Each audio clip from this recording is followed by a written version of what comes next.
Chega esse momento que eu sou muito apaixonado, que é o momento de pensar um pouco, com base na palavra de Deus, tendo a palavra de Deus como paradigma, como direção para o nosso raciocínio, para as nossas ideias, para as nossas reflexões. Então esse é um momento ímpar, um momento muito especial, e eu gostaria de convidar a você para pensar, tendo como base textual hoje, um episódio que foi registrado pelo evangelista Marcos, no capítulo 10, do verso 46 ao verso de número 52. Episódio este que foi provavelmente narrado pelo apóstolo Pedro ao jovem Marcos, conhecido como Marcos, mas é chamado de João Marcos. Ele também foi quem escreveu o primeiro evangelho. Foi quem primeiro relatou por escrito as palavras e os comportamentos de Cristo, não todos, mas alguns. E posteriormente Mateus, Lucas e por fim João também escreveram os episódios e as palavras de Jesus nos seus evangelhos. Marcos capítulo 10, a partir do verso de número 46, está escrito: E depois foram para Jericó. E saindo ele de Jericó com os seus discípulos e uma grande multidão, Bartimeu, o cego, filho de Timeu, estava assentado junto do caminho, mendigando. E ouvindo que era Jesus de Nazaré, começou a clamar e a dizer: Jesus, filho de Davi, tem misericórdia de mim? E muitos o repreendiam para que se calasse. Mas ele clamava cada vez mais: Jesus, filho de Davi, tem misericórdia de mim. E Jesus, parando, disse que o chamassem. E chamaram o cego, dizendo-lhe: tem bom ânimo, levanta-te, que ele te chama. E ele, lançando de si a sua capa, levantou-se e foi ter com Jesus. E Jesus falando disse-lhe: que queres que te faça? E o cego lhe disse: Mestre, que eu tenha vista. E Jesus lhe disse: vai, a tua fé te salvou.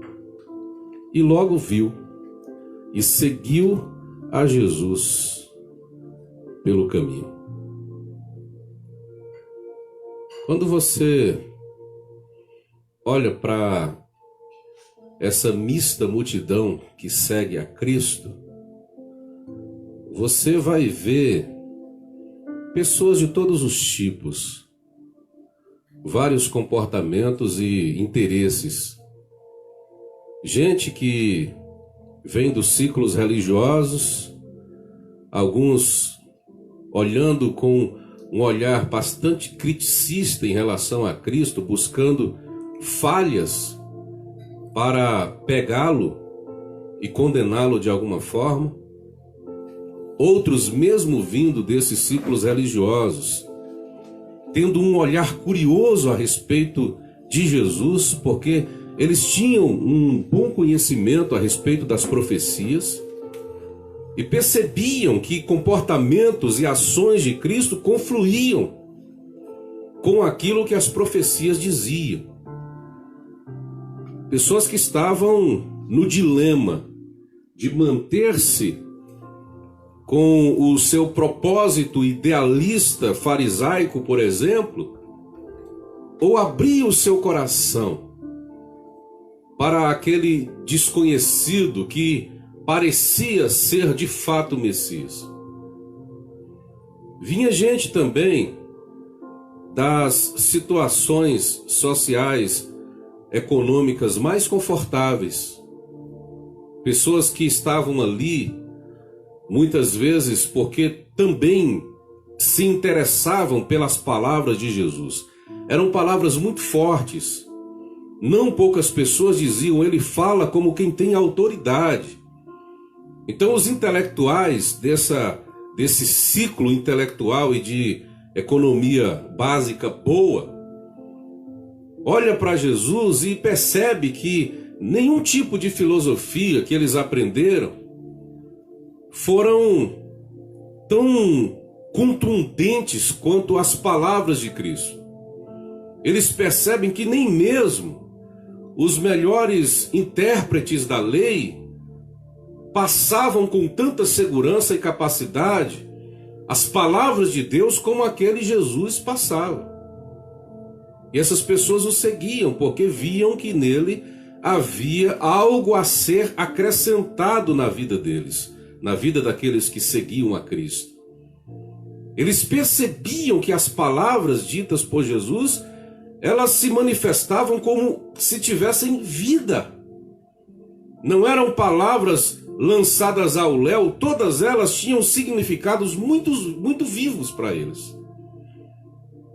E vinham gente de todas as outras condições, e vinham pessoas de situações financeiras menos confortáveis, mas que também percebiam nas palavras de Jesus, apesar de sua profundidade, uma comunicação fácil, porque Jesus falava de coisas profundas, mas alcançava os homens mais simples daquela sociedade, e eles ficavam incrivelmente encabulados, porque Jesus não tinha o interesse de manter o poder dos intérpretes da lei, por exemplo, com uma linguagem que não fosse acessada pelos demais, para que o poder ainda se mantivesse no meio dos chamados intelectuais.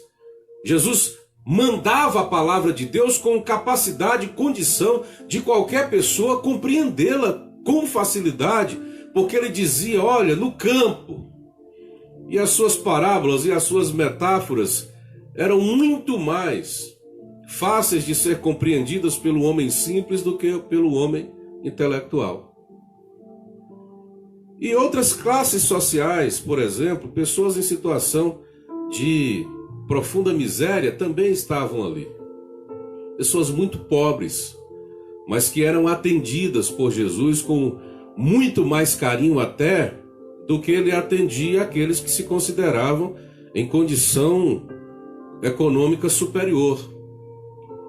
E entre essas pessoas que estão na subclasse social da sociedade, estão também pessoas com enfermidades que eram consideradas incuráveis e enfermidades que eram de nascença. E essas pessoas eram as pessoas mais excluídas da sociedade. Eram as pessoas consideradas com algum tipo de defeito. A palavra é de fato defeito. Eram pessoas consideradas pessoas submetidas a algum tipo de manifestação maldita divina, e por isso estavam nessas condições. Então esse tipo de pessoa é o tipo de pessoa mais indigna dentro de um ciclo social.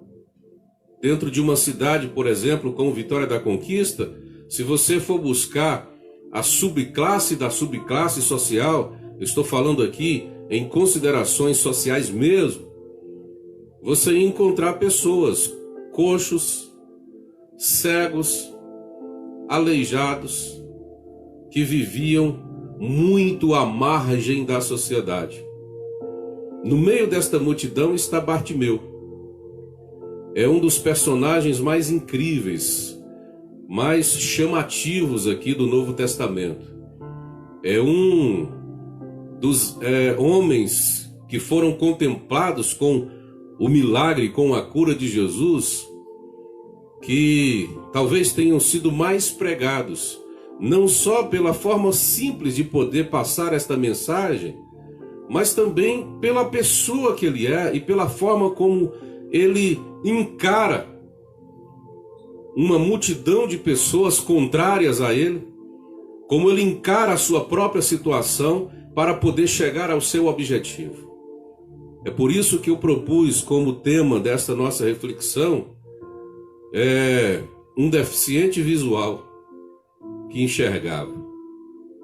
Estou utilizando uma nomenclatura, uma palavra mais politicamente correta, mais própria para os nossos dias, mas ele é de fato o cego Bartimeu. Quando você olha dentro daquela sociedade, quem é esse homem? Esse homem é um homem estigmatizado, é um homem marcado. E todos ali tinham conhecimento do que esse homem significava e o que ele simbolizava para uma sociedade.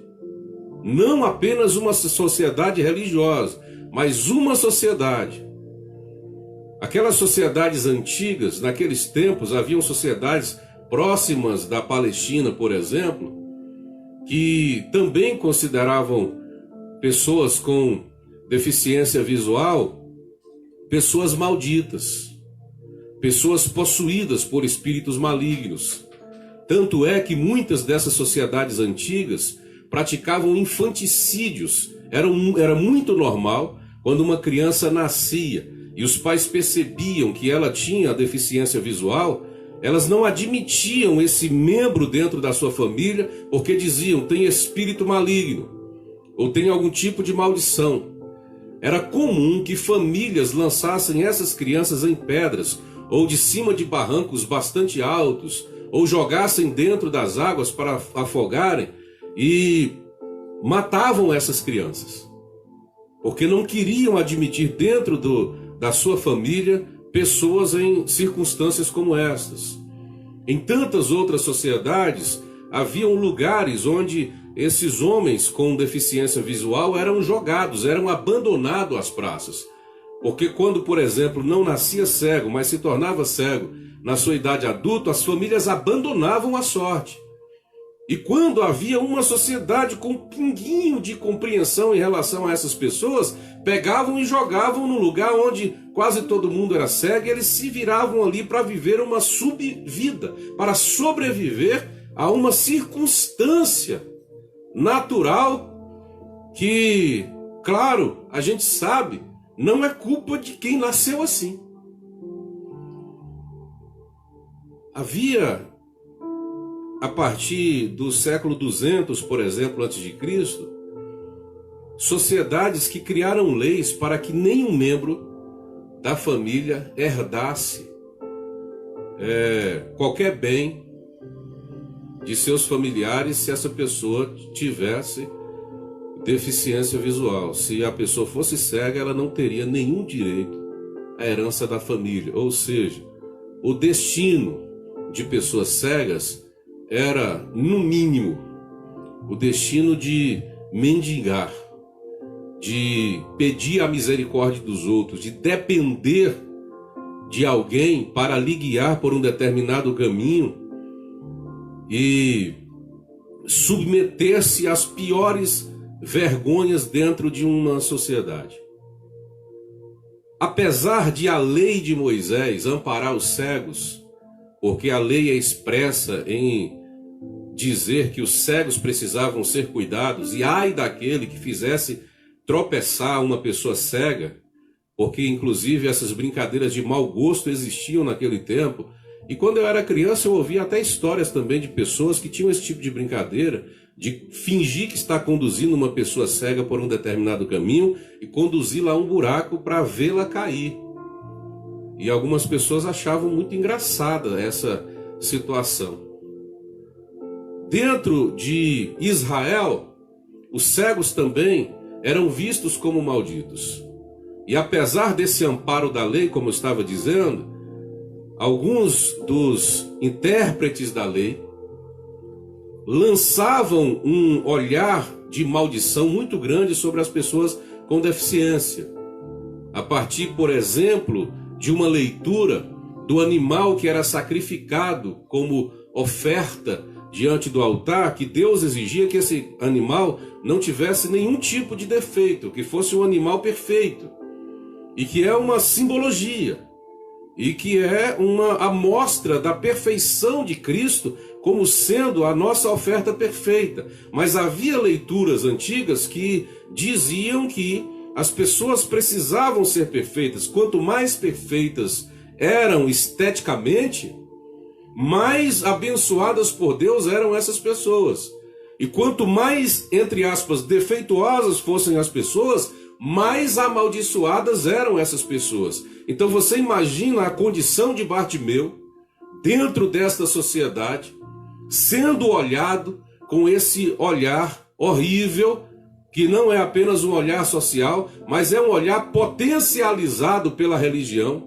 E quando a religião potencializa uma qualidade, ela se torna maior do que ela é. Mas quando ela potencializa o que a gente está chamando aqui supostamente de defeito, o defeito se torna maior do que é. Então a tradição judaica naquele tempo de Jesus se ele nasceu cego, é porque os pais deles pecaram, ou eles pecaram e foram amaldiçoados por Deus. Os discípulos de Jesus, que há algum tempo já andavam com Jesus, tinham essa concepção a respeito da pessoa com deficiência visual. Porque o dia que eles encontraram um cego de nascença, eles perguntaram para Jesus: Senhor, esse aí ficou assim porque pecou ou foram os seus pais que pecaram para ele nascer cego desse jeito? E Jesus começa a quebrar os estereótipos, os tabus, as tradições e as concepções. Exatamente, ele disse: nem ele e nem seus pais. O que aconteceu com ele servirá para a manifestação da glória de Deus. E Jesus cura aquele cego. Então é a partir de Cristo que pessoas com deficiência visual vão começar a ser incluídas no seio da sociedade como uma pessoa comum e não como a expressão maldita de uma ação divina. Não como alguém que deve ser mantido à margem da sociedade. Então Bartimeu, ele sai num dia de manhã em Jericó como se fosse um dia comum, e ele vai sentar-se à beira do caminho, onde normalmente, provavelmente, ele pedia esmolas, e ele está ali. E de repente ele ouve falar que Jesus de Nazaré está passando. Se ele ouve falar que Jesus de Nazaré está passando, e nele nasce um desejo absurdo de conversar com ele, de vê-lo, de ter com ele, é porque ele sabia a respeito de Jesus.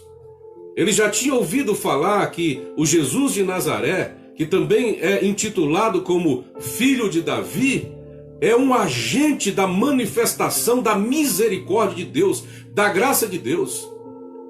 Ao contrário do que as pessoas potencializavam religiosamente, que o cego era um ser maldito e nada santo poderia estar próximo àquele ser maldito porque ele é um cego, Bartimeu tem consciência de que a presença de Deus em Cristo é uma manifestação contrária aos dizeres desse povo.